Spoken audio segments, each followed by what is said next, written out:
bastante frecuente en nuestro medio, en la cual, si ustedes se fijan en la diapositiva, ya desde la época de los egipcios, en el papiro de Ebers, que ya estaba descrito, se describían los primeros casos de hernias a nivel de la pared abdominal.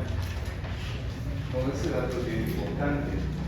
Siempre para comenzar la clase o el tema, es importante conocer la definición o el concepto.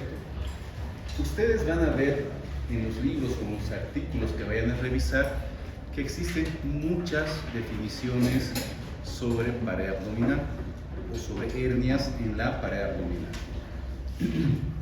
Pero la que nos parece más didáctica, incluso la que les enseñamos a nuestros residentes en la formación de la especialidad, es esta, que la hernia la vamos a definir como la salida del contenido intraabdominal a través de un orificio anatómicamente constituido o patológico dilatado, pero va a estar cubierta por un saco peritoneal.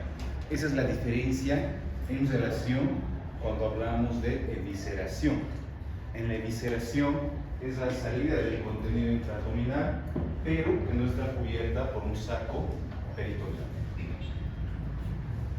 Bien, tenemos que conocer también las partes de una hernia. La hernia va a estar formada por un anillo herniario, el contenido y el saco herniario. Entre todas estas, el diámetro del anillo herniario es la que nos va a dar o nos va a decir si es una hernia pequeña, mediana o grande. Y para esto nos basamos en los diámetros del anillo. Decimos que una hernia es pequeña cuando el diámetro es menor a 5 centímetros. Una hernia es mediana cuando el diámetro es entre 5 a 10 centímetros de diámetro. Una hernia grande, mayor a 10 centímetros de diámetro, y acá entra otra parte, otra clasificación que podríamos decir aquellas hernias en las cuales hay pérdida de continente o de domicilio. Esto quiere decir que son aquellas hernias en las cuales no existe pared abdominal, no hay una pared que contenga a las vísceras de la cavidad abdominal y por ende esa pared no va a detener el aumento de presión que va a tener esa cavidad abdominal. La presión en el abdomen va de 0 a 10 milímetros de mercurio, o sea, no va a haber esa capacidad de contención por parte del continente. Bien, también tenemos que saber que hay diferentes tipos de hernias que van a recibir su nombre de acuerdo al contenido que vaya a presentar la hernia. Por ejemplo, si nosotros tenemos en el divertículo de Meckel, en el saco herniario, vamos a hablar que es la hernia de Littré. Si nosotros tenemos el parte de la pared del intestino que está dentro del saco, entonces vamos a decir que es la hernia de Richter. Si nosotros tenemos que el contenido del saco va a ser el apéndice normal, hablamos de la hernia de Amiat. Si tenemos un apéndice complicado o en fase aguda, entonces vamos a decir que es la hernia de Garangiot, ¿no? Entonces vamos a tener todas esas distintas hernias o con nombres de acuerdo al contenido que vaya a tener el saco. Bien, anatomía. La anatomía del conducto inguinal es bastante peculiar. Yo siempre les digo a los estudiantes que hagan de cuenta que el conducto inguinal es como la habitación en la que están, esta aula en la que están ustedes, en las cuales tiene un techo, tiene un piso, tiene paredes, y tiene un orificio de entrada y tiene un orificio de salida, o sea, una puerta delantera y una puerta trasera. ¿Listo? Entonces, ¿qué nosotros tenemos que saber acá? Primeramente, la longitud. El conducto inguinal va a medir entre 3 a 5 centímetros en el hombre y va a contener los elementos del cordón. Estos van a transcurrir a través de la luz de este conducto inguinal, protegiendo principalmente al conducto espermático en el varón. Pero ¿qué más vamos a tener dentro de estos elementos? El músculo cremaster, al plexo venoso pampiniforme, arteria testicular, ramos, estos nervios, genitocrural, genitofemoral, son ramos que se pueden lastimar durante el proceso de una hernioplastia y por tanto ocasionar dolor crónico en el paciente. En cambio, en la mujer, nosotros vamos a ver que este conducto en la mujer va a ser más corto que en el varón, porque solamente por el conducto inguinal en la mujer va a pasar lo que es el ligamento redondo. El ligamento redondo en la mujer va a nacer de las paredes laterales del útero, va a ascender hasta la pared posterior de las trompas y de ahí va a ingresar a través del orificio inguinal profundo, recorre el conducto inguinal, sale a través del conducto inguinal o el anillo externo y se va a insertar en el pubis, en el monte de Venus, pubis y el tejido adiposo de los labios mayores en la vagina. Ahora, estos dos elementos, tanto en el varón como en la mujer, son importantes. En el varón, porque permiten perpetuar su descendencia. En la mujer, porque si nosotros lesionamos el ligamento redondo, el útero pierde su posición normal, que es de anteverso flexión. Y las consecuencias son esterilidad y dispareunia en una mujer, especialmente en estadios pobres. Bien, entonces vamos a ver que el conducto inguinal tiene esas características en la región inguinal en las cuales va a estar en relación con los vasos femorales, la vena, la arteria y el nervio femoral, y también va a estar en relación con lo que es la región crural. ¿Listo? Está en íntima relación con la región crural. Entonces, si ustedes prestan atención, tenemos que acá la región inguinal está en íntima relación con la región crural junto con los vasos femorales.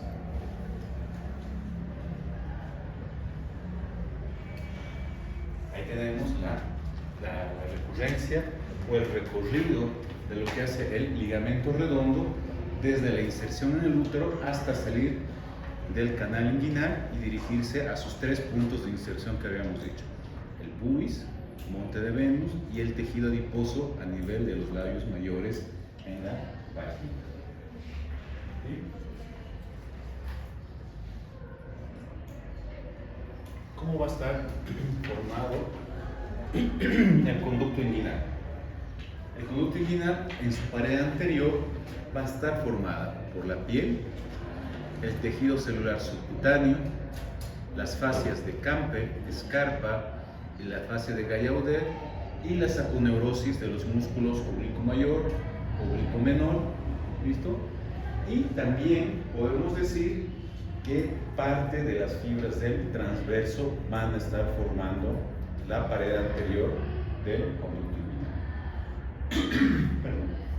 En cambio, la pared posterior va a estar formada por la fascia transversalis y esta fascia transversalis va a estar reforzada por los ligamentos de Henle, Hesselbach y de Coles. Entonces, si en el examen se les pregunta cuál es el punto de mayor debilidad del conducto inguinal, podemos decir que es la pared posterior del conducto inguinal. El anillo inguinal interno o peritoneal, va a estar reforzada solamente por los ligamentos de Hesselbach y la fascia transversales. Ustedes, si se acuerdan con sus conocimientos de anatomía, tienen que saber que el tercio inferior del abdomen, en lo que es el hipogastrio, no tenemos recubrimiento de la vaina de los rectos. Solamente está formado por esta fascia, la fascia transversales, que es un punto de debilidad también en la pared, que lo vamos a ir viendo. En cambio, el anillo inguinal externo superficial va a estar formada por la separación del pilar externo y del pilar interno del músculo oblicuo mayor. O sea, hace una V invertida el anillo inguinal externo. Es por eso que cuando ustedes vayan a palpar la región inguinal, se nota que vamos a palpar el vértice de ese triángulo, donde protruye los elementos del contenido del saco. En cambio, el borde superior, netamente por los músculos oblicuo menor y el transverso, y el otro borde contralateral, que es el borde inferior, por el oblicuo mayor. Entonces, esto es súper fácil de aprender y de memorizar. Entonces, más o menos, tiene esa estructura el conducto inguinal con la formación de las fascias o de las aponeurosis de los músculos oblicuo mayor, menor y en menor medida del transverso.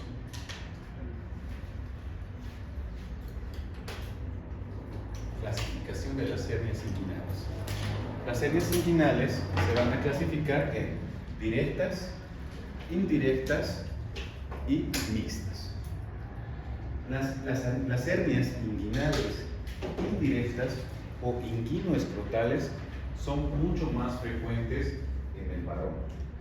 Estas hernias tienen una peculiaridad importante, que es la persistencia del conducto peritoneo vaginal, que en el hombre se denomina Luc y en la mujer se denomina Herwig.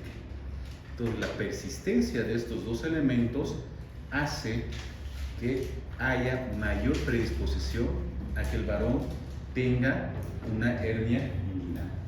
Ahora, estas hernias inguinales, inguinoescrotales, se clasifican a la vez en punta de hernia cuando solamente el contenido apenas sobrepasa el anillo herniario.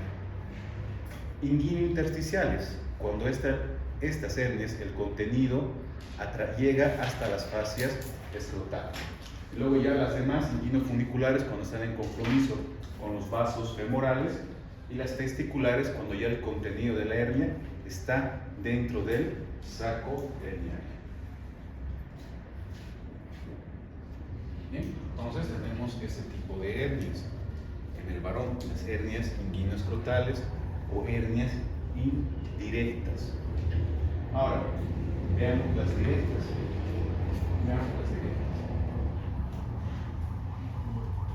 Para decir que una hernia sea indirecta o directa, nos basamos en lo que es el triángulo de Hesselbach. El triángulo de Hesselbach está formado por las arterias epigástricas, el borde externo de la vaina de los rectos y el ligamento inguinal. Si la hernia pasa por dentro del triángulo de Hesselbach, entonces hablamos que es una hernia directa. Si pasa por fuera del triángulo de Hesselbach, hablamos que es una hernia indirecta. Bien, estas hernias directas o retroinguinales van a ser de forma saculares, lipomatosas o esplánicas. ¿A qué se refiere con esplánicas?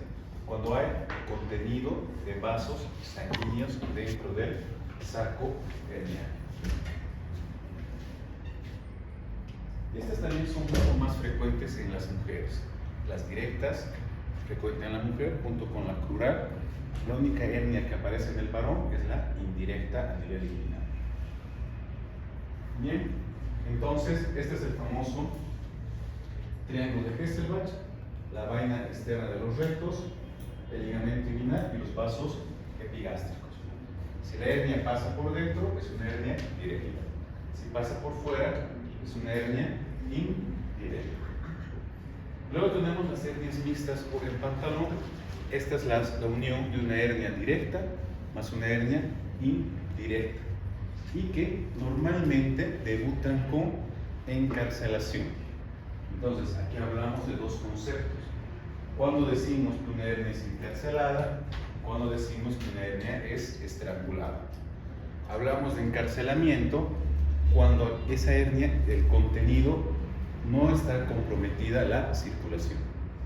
Y en una hernia estrangulada está comprometida la circulación. Son las dos grandes diferencias. Luego también hablamos acá de reductible e irreductible. Irreductible, ¿qué quiere decir? Que el contenido herniario no puede ser devuelto a la cavidad abdominal. La reductible, que sí, el contenido abdominal puede ser devuelto a a la cavidad abdominal. Hernias crurales. Las hernias crurales, al igual que las hernias directas, son más frecuentes en las mujeres, relación 2:1. Entonces, estas van a atravesar el anillo crural y van a estar en relación con los ganglios profundos de Cloquet. Son estos ganglios los cuales se van a infartar cuando hay un proceso inflamatorio agudo en esta región por un proceso herniano. Bien, estas hernias se van a clasificar de la siguiente forma. Van a estar en relación a los vasos femorales. Entonces vamos a hablar de hernias crurales prevasculares, que están por delante de los vasos, retrovasculares, que están por detrás de los vasos femorales, y las biloculares van a estar aquellas cabalgando a los vasos femorales.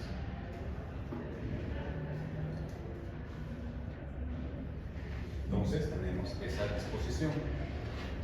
Hablamos de prevasculares cuando van a estar por delante de los vasos femorales. Retrovasculares cuando están por detrás de los vasos, y las biloculares cuando están cabalgando los vasos femorales. Bien, entonces es muy fácil de decir que una hernia es inguinal o es crural, porque si ustedes se fijan, aparece casi en el mismo territorio. Pero ¿cuál va a ser la diferencia? Que las hernias inguinales siempre van a aparecer por encima del pliegue inguinal. Entonces van a aparecer por acá, encima del pliegue inguinal. Y las hernias crurales se notan por debajo del pliegue inguinal. Factores predisponentes. Habíamos mencionado la persistencia del conducto peritoneo vaginal, tanto en el hombre como en la mujer, la insuficiencia o dilatación del anillo inguinal interno, o sea que este anillo no puede contener la presión intraabdominal normal, tendencia familiar. ¿Qué quiere decir esto? Que si el papá tuvo una hernia inguinal, probablemente el hijo varón o los hijos varones tengan una hernia inguinal, y viceversa en la mujer. Si la mamá tuvo una hernia inguinal, probablemente las hijas mujeres tengan una hernia inguinal. Luego, en aquellos pacientes prematuros, menos de 32 semanas al nacer, pacientes con bajo peso al nacer, o aquellos individuos que hayan sufrido incisiones transversas muy amplias en una cirugía de abdomen. ¿Cuáles van a ser los factores desencadenantes? Pacientes tosedores crónicos. En este caso entran tuberculosos, bronquíticos, asmáticos, pacientes con EPOC, obesidad, sedentarismo, pérdida brusca de peso, especialmente en las mujeres que cursan con bulimia y anorexia. Pueden presentar hernias en la región. La edad. A mayor edad también hay mayor predisposición de presentar hernias. Y embarazos múltiples o partos también en la mujer son desencadenantes de una hernia en la región abdominal. Tabaquismo. El tabaquismo también va a ocasionar de que haya predisposición a tener hernias abdominales. El tabaco y la nicotina van a generar ciertas enzimas como las proteasas o antiproteasas que van a provocar la destrucción de la elastina del colágeno en las aponeurosis de los músculos. Como ustedes saben, como hemos visto, casi el 80% del conducto inguinal está formado a base de aponeurosis. Entonces son factores desencadenantes que pueden tener los pacientes fumadores. Cuadro clínico. Un paciente con hernia, si la hernia es no complicada, generalmente es asintomática. Solamente refiere una sensación de masa en región inguinal. Pero si una hernia está complicada, entonces va a aparecer toda la clínica de un abdomen obstructivo. Lo habíamos visto en la anterior clase. Entonces, ¿qué va a aparecer? Cambios en la coloración, dolor, signos de obstrucción intestinal, ¿no? Como habíamos mencionado en la anterior clase, y signos de irritación peritoneal. ¿Cuáles van a ser los diagnósticos diferenciales? A veces se equivocan al hacer los diagnósticos, te mandan como hernias y al final eran otras cosas. Fíjense, tenemos varios diagnósticos diferenciales: hidrocele, quistes del cordón, quistes del conducto de núcleo, lipomas, vascitis, adenopatías, abscesos, orquiepididimitis, torsión de testículos, aneurismas femorales. En fin, tenemos varios diagnósticos diferenciales. Entonces acá es muy importante conocer la historia de este paciente, antecedentes de este paciente, para que tú te puedas orientar. Normalmente el paciente te viene con el cuento que dice que tiene una bolita que se le entra y que se le sale cuando tiene un esfuerzo. Entonces ahí lo que ustedes tienen que hacer es ir a buscar o ir a palpar el anillo inguinal y pedir al paciente que haga una maniobra de Valsalva para sentir la salida y entrada del contenido. Si hay eso, quiere decir entonces que es una hernia. Pero si no hay eso, hay que descartar cualquiera de estos diagnósticos diferenciales. Tratamiento. Todas las hernias son de tratamiento quirúrgico. No hay tratamiento médico. Y aquí vamos a hablar de dos conceptos en relación al tratamiento: lo que es una hernioplastía y lo que es una herniorrafia. Hernioplastía es la reparación del defecto con material protésico, en este caso mallas.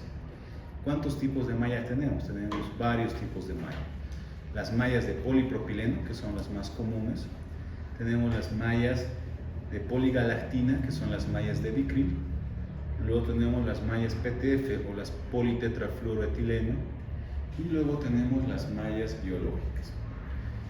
Las mallas de polipropileno son las mallas que comúnmente las usamos para la reparación de los defectos y generalmente te resuelven el problema hasta un 90%.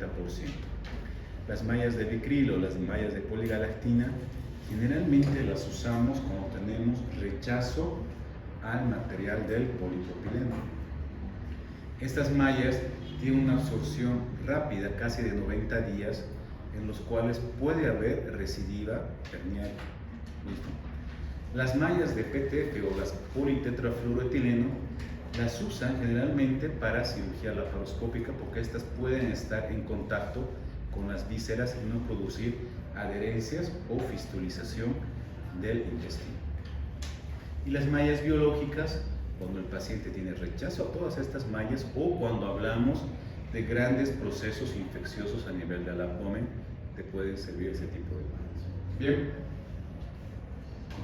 Tenemos las técnicas con prótesis en posición intermuscular, que hablamos de las técnicas de Lichtenstein, Gilbert, Choucault, Trabuco o las hernoplastías combinadas, ¿no? Luego tenemos las prótesis con posición preperitoneal, con tensión y sin tensión. Normalmente todas las herniorrafias se realizan sin tensión. Ahí tenemos todas esas técnicas. Y las técnicas mixtas, que estas ya no se las realiza. Uno que otro cirujano he visto que todavía las hace, en la cual consiste en colocar una envoltura de malla de polipropileno dentro del conducto inguinal, con lo que realizan una duplicación del canal inguinal o en cola de flecha. No es nada más, pero tiene mucha recidiva. Bien, hablemos de las que se utilizan más. McVeigh. McVeigh primeramente describió su técnica como una herniorrafia, en la cual decía que tienes que suturar el tendón conjunto, que está formado por la saponeurosis del músculo oblicuo mayor y el oblicuo menor, y lo lleva al ligamento de Cooper. Eso es lo que decía McVeigh. Tendón conjunto al ligamento de Cooper. Solamente una herniorrafia. ¿Y cuándo se vuelve una hernioplastía? Cuando una vez tú has completado la rafia del defecto, colocas una malla de polipropileno para volverla una hernioplastía. Lichtenstein. Lichtenstein lleva el tendón conjunto al ligamento inguinal. Igualmente, Lichtenstein describió su técnica como una herniorrafia. ¿Cuándo se vuelve una hernioplastía? Al igual que la MAPEI, cuando colocamos una malla de polipropileno por encima del defecto. Pero acá ocurren dos cosas. La primera, que tenemos que calibrar los elementos del cordón o el ligamento redondo en la mujer. Y segundo, que no tiene que quedar a tensión, porque si queda muy aprieto, corremos el riesgo de que haya un edema escrotal o en la mujer haya dispareunia. Entonces acá se aumentan una técnica, que es la técnica de Maxi o MacGregor, en la cual solamente realiza la calibración de los elementos del cordón, nada más. Luego tenemos la técnica de Schuldeis. La técnica de Schuldeis repara plano por plano la pared anterior del conducto inguinal, pero no refuerza para nada la pared posterior. Es una técnica que solamente la utilizan los canadienses. En ninguna parte del mundo más utilizan la técnica de Schuldeis porque tiene mucha recidiva. Si ustedes me preguntan cuál es la mejor técnica en hernias, es la de Lichtenstein. Lichtenstein es la mejor para resolver problemas hernianos. Luego tenemos las hernioplastías por vía laparoscópica. Acá tenemos las TAP y las TEF, que consisten en reforzar lo que es el anillo inguinal interno y la pared posterior del conducto inguinal mediante técnicas laparoscópicas con extensión de estas mallas de PPF. Estas también son muy buenas técnicas, pero estadísticamente no existe una relación todavía aún demostrada entre hernioplastías o herniorrafias abiertas versus laparoscópicas. No hay tan marcadas. Hay muchos cirujanos que prefieren todavía hacerlo por vía convencional y otros por vía laparoscópica. ¿Sí? Complicaciones. ¿Qué complicaciones podemos tener después del tratamiento quirúrgico? Aquí hablamos de complicaciones preoperatorias, complicaciones posoperatorias. En el preoperatorio, error en el diagnóstico. Como hemos visto, hay muchos diagnósticos diferenciales. Y la otra sería una maniobra de taxis mal realizada. La maniobra de taxis consiste en la reducción del contenido herniario hacia la cavidad abdominal. Si ustedes no realizan correctamente, entonces puede ocurrir que haya perforación de intestino, que les lastimen o lesionen una víscera o un vaso sanguíneo. Entonces, las complicaciones preoperatorias. En el intraoperatorio, lesión de los nervios, de los genitocrurales que habíamos hablado, o de los abdómenos genitales mayor o menor, que pueden provocar inguinodinias crónicas y a veces hasta de por vida. Lesiones vasculares, cuando tú lesiones el nervio femoral o la arteria testicular, vas a ocasionar que haya isquemia en ese testículo o, en el peor de los casos, que haya isquemia en una extremidad inferior que a veces llega hasta la amputación. Lesión o sección del conducto deferente, en especial si es un paciente joven, entonces estás acortando su descendencia en estos pacientes. Lesiones de vísceras, ya sea intestino delgado, ya sea alguna otra componente de la cavidad abdominal que puede estar presente dentro del saco herniano. Y los sangrados, cuando tú no realizas una buena hemostasia de la zona cruenta de la cinta. Tomando en cuenta las complicaciones que son muy de los pedazos, ¿no sería mejor hacer una técnica laparoscópica? Porque al hacer la técnica laparoscópica puedes distinguir el triángulo donde están los faros femorales, los nervios. Entonces, en ese aspecto no sería mejor que una técnica más bien en la laparoscópica es donde existe más lesión de vaso y de nervios. Porque si tú ves el triángulo de la muerte que determina, ya sea las arterias y los nervios. Pero tú tienes que hacer la disección mucho más allá para liberar todo el anillo herniario y poder reducir la hernia. Por eso se llama triángulo de la muerte. En cambio, cuando tú lo haces por vía anterior, o sea, convencional, tú evitas todo ese paso de lesionar esos nervios. O sea, vía laparoscópica igual se diseccionan la del diámetro de las. Yo leí que no se toca. cirugía laparoscópica no se toca ni el triángulo de la muerte ni el triángulo del dolor. Este es el triángulo de la muerte. Esta de acá. Tenemos los vasos, tenemos por ahí todos los nervios. Para que tú coloques la malla, tienes que seccionar esto porque tienes que luego quitar la malla. O sea, en vía laparoscópica hay mayor riesgo de que se lesione más. Por eso se llama triángulo de la muerte. En el postoperatorio, ¿qué vamos a tener? Hematomas, hemoperitoneo, seromas, abscesos, fístulas, rechazo a prótesis. Tenemos varias complicaciones también que puede presentar estos pacientes. Entonces, ¿qué es lo que hay que hacer acá? Para evitar todas estas complicaciones, lo ideal es conservar o respetar toda la anatomía normal que tiene ese individuo. Es por eso que en la parte quirúrgica la anatomía es clave para poder realizar cualquier procedimiento quirúrgico, porque si no hay conocimiento anatómico, las lesiones pueden ser catastróficas en los pacientes. ¿Bien? Hablemos de las hernias incisionales. Las hernias incisionales podemos decir que se presentan por complicación tanto del cirujano como que del paciente. ¿Por qué del cirujano? Porque el cirujano no cerró correctamente una incisión.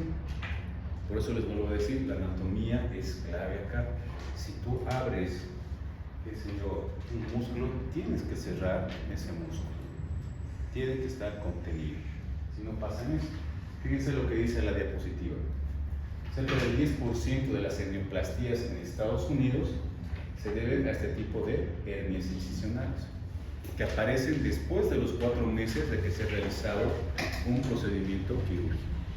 O sea, la incidencia de hernias es bastante alta en Estados Unidos. Estamos hablando de Estados Unidos, un país donde supuestamente se tienen todas las condiciones para que no ocurran estas cosas, pero sí ocurren. Entonces, estas hernias pueden permanecer asintomáticas por bastante tiempo hasta que se encarcelan. Entonces, muchas de las hernias incisionales van a aparecer por grandes incisiones transversas en las cuales la pared abdominal no se ha cerrado correctamente o ha habido un debilitamiento traumático por el proceso quirúrgico. Muchas veces pasa que nosotros a los pacientes los dejamos con laparostomía contenida. ¿Qué quiere decir eso? Que les dejamos con el abdomen abierto y las aponeurosis se retraen. A veces pasa que tú ya estás suturando la aponeurosis, pero estás suturando simplemente fascias o hojas de una aponeurosis. Entonces hay un mal cierre de la pared, por tanto se producen este tipo de lesiones. Tenemos así ese tipo de hernias. He realizado a este paciente una operación de la vesícula. ¿Cómo se llama la incisión subcostal derecha? ¿Cómo? Coger. Se llama incisión de Coger. Entonces, esta va a ser una hernia incisional de Coger. Hernia epigástrica. Las hernias epigástricas generalmente son congénitas y estas se presentan con múltiples orificios herniarios que siguen la línea alba. Generalmente se dice que se presentan como conejeras y son congénitas. Estas, al ser hernias pequeñas, son mucho más complicadas. ¿Por qué? Porque si se va a meter una víscera hueca, generalmente termina estrangulándose y se vuelve una emergencia quirúrgica. Entonces, una consulta. Leí que las hernias epigástricas están llamadas hernias falsas porque no contiene el peritoneo que producía solo la grasa preperitoneal. Entonces, No, pues entonces no sería hernia. Si no tienes saco, no sería hernia. leí eso por el Tal vez has leído diástasis de rectos o has leído diástasis a nivel en la línea epigástrica. Cuando hay diástasis puede ser eso, pero es otra cosa. Si no hay saco herniario, no hay peritoneo, entonces no es hernia. No es hernia. Entonces tenemos ese tipo de lesiones. Son hernias pequeñas en en las cuales se puede estrangular una asa de intestino o se puede meter el epiploma. Pero siempre tiene que haber un saco percutáneo. Eso es por norma, por definición. Hernias umbilicales. Las hernias umbilicales se van a presentar por un defecto del cierre del conducto umbilical o por la persistencia de la vena ónfalo-mesentérica, que es la que va a obliterarse y va a formar la cicatriz del ombligo. Muchas veces estas hernias se debilitan con un aumento de la presión, por ejemplo, embarazos, pacientes obesos o aquellos pacientes que están causando cirrosis o que son poseedores crónicos. Entonces, tenemos más o menos así ese tipo de hernias, que generalmente el contenido de las hernias umbilicales es epiploma, ¿no? Es el epiploma. Estas generalmente no representan mucho problema, salvo cuando el anillo se siga dilatando, entonces va a producir mayor salida de contenido abdominal. La hernia de Spiegel. La hernia de Spiegel es una hernia rara que se presenta por debajo del arco de Douglas en los músculos rectos y está en íntima relación con los vasos epigástricos. Entonces, estos vasos epigástricos son muy fáciles de lesionar cuando tú no los reconoces adecuadamente al reparar esta hernia. Bien, entonces ahí tenemos todas las hernias que hemos ido hablando en el transcurso de la clase. Hernias inguinales, femorales, crurales. La hernia de Spiegel, que es esta la de acá, está justamente por debajo del arco de Douglas, paralelo a los vasos epigástricos, las hernias incisionales, umbilicales y las epigástricas. Todas estas hernias, lo mejor es realizar una hernioplastia. La hernioplastia es el tratamiento ideal en la patología hernial. Bien, hasta ahí es el tema de hernia. Vamos a empezar